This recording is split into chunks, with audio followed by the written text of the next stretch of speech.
Here's my iPad. Believe it or not, this woman's never seen an iPad before, even though she toils more than 60 hours a week making them. Oh, I like it. You like it? Yes.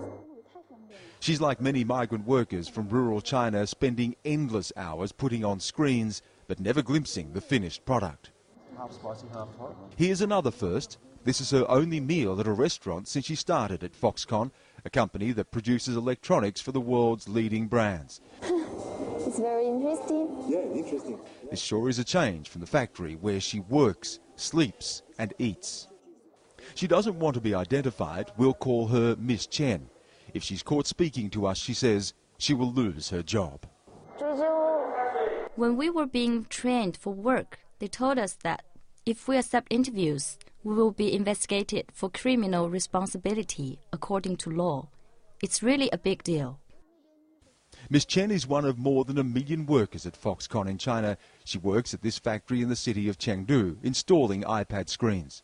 The company makes the iPads, iPods and iPhones that has made Apple a commercial and cultural icon.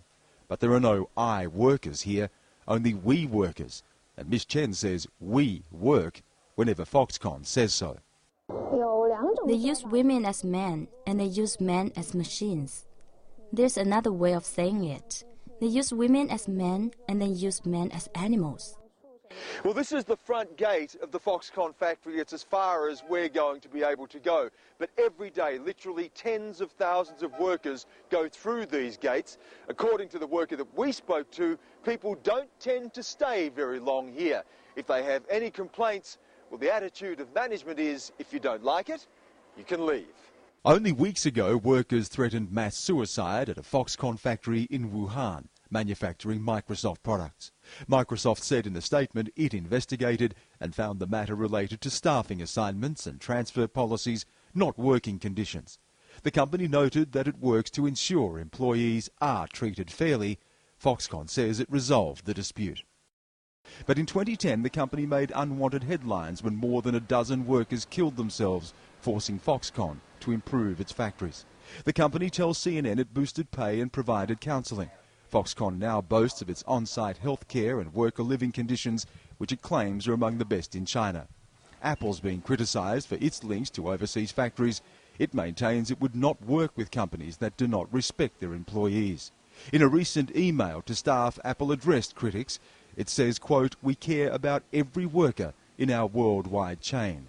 Miss Chen, though, sees it very differently. Do they care about us? I don't know. At least I'm not getting any of that care. Though Foxconn insists its workers are treated fairly and their rights fully protected, workers' rights groups say the company favours only a privileged few, executives, managers. For the many thousands of others, it is run with a military culture. They point to unpredictable hours at the whim of management, complaints of inadequate breaks, and workers not even allowed to speak on the factory floor. As we found, they're not too keen to speak outside either. Everyone speak to us. We had to meet Miss Chen at this restaurant. It's a rare outing for her. Foxconn takes up every waking moment. It's so boring. I can't bear it anymore. Every day was like, I get up from work and I go to bed. I get up in the morning and I go to work. It became my daily routine and I almost felt like I was some kind of animal. Hers is just one tale, but it's an experience repeated elsewhere by other disgruntled Foxconn employees. She says she will leave soon to go back to college. She has no desire to return here. When I graduate, I don't want to work in Foxconn. You don't? No. Oh, don't. But there is always the lure of that iPad. You like it? Oh, I like it. I want to have one. You want to have one?